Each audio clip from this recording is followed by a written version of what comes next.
Greetings, family, and thank you for tuning in to another episode of the Community Elder. I am your host, Robert Tate. Thank you for joining. I won't prolong the time, so let's get into it. Identity is one of those things that people try to know us and shape us by. Identity speaks to who we are. Identity speaks sometimes to where we come from. Identity speaks to our surroundings, our culture, how we've been shaped, our nurturing or lack of, our education, sometimes our physiology. Identity can speak to a gamut of things. But one of the important things about identity that's set in stone for me is actually what we say about ourselves. Oftentimes, we allow other people to shape our identity, to kind of dictate who we are and who we should be and how we should think and where we should live and what our occupational goals should be, what our tasks should be if we plan to be successful. And I'm at a place, and I need you to be at a place where we no longer accept other people trying to tell us who we are. At this moment, my mind takes me back to Rahab. Most of us, if you're familiar with scripture, we know who Rahab is. Rahab is a prostitute. For all intents and purposes, she's known as a woman of the night. When you think of a woman of the night, the immediate thing that comes to mind is anything goes. She provides a service. She provides a pleasure. She provides a mindset of becoming who you desire for her to be. Regardless of the time, regardless of the place, regardless of the situation, an identity has been crafted for her and she goes along with it because this is her primary way of function. This is her primary way of provision. This is her primary way to receive any type of profit during this time. But one of the things that's powerful when I think about Rahab is once Joshua sends the spies from Shittim, the Bible tells us that they immediately go to Rahab's house. I find this to be interesting because when you think about the attributes of Rahab, you don't consider her a place of rest or a place of comfort as it pertains to eros, of course. Sexual desire, sexual lust, things of that nature. But the spies go to Rahab's house. So quite interestingly enough, most people will look at her as being nasty.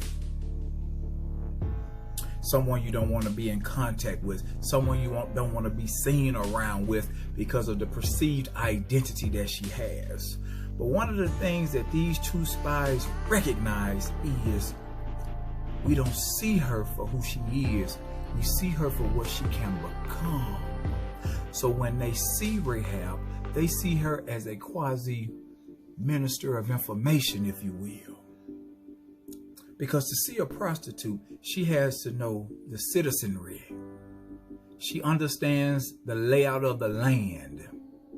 She understands the leadership because she's probably been with some of them. She understands and knows who the king is.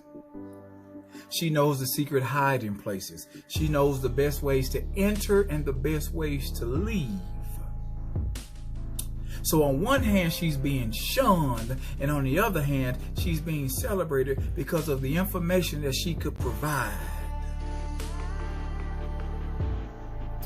If they took the initial identity, they would have walked right past her because they would have felt that she could provide no worth to them in this moment.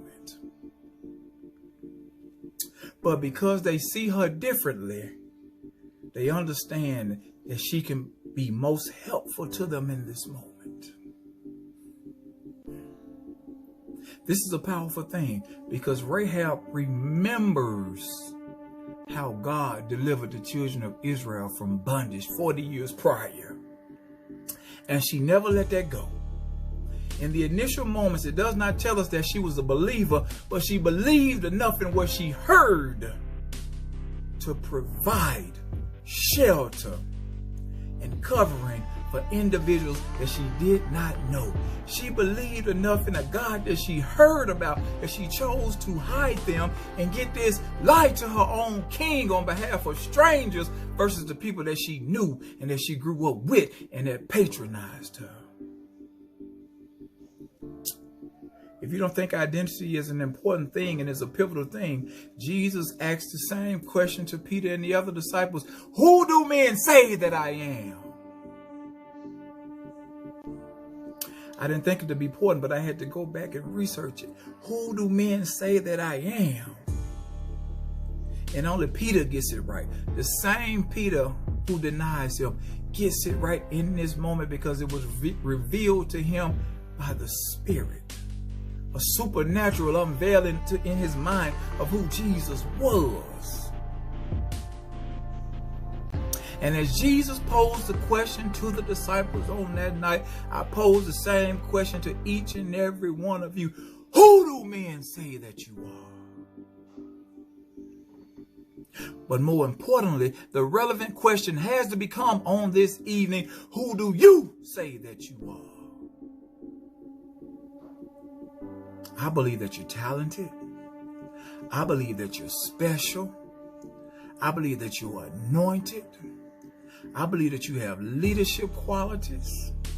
There are so many things going good for you, but we have these moments where we step into our own situations and we self-sabotage ourselves because we're afraid. Afraid of leaving others behind. Afraid of being talked about. Afraid that the next phase of our lives may be too big for us to handle because we've forgotten what he did for us the previous 40 years. We've forgotten about what he brought us out of and what he kept us away from. We forgot about what he delivered us through. We forgot about the hand that stayed upon us and guided us when we went through situations that we didn't understand and we could not communicate to others.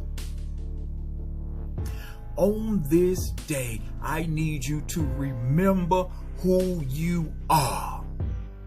For those that shunned you, for those that neglected you, for those that called you out of your name, for those that stole from you, for those that borrowed from you and failed to repay you.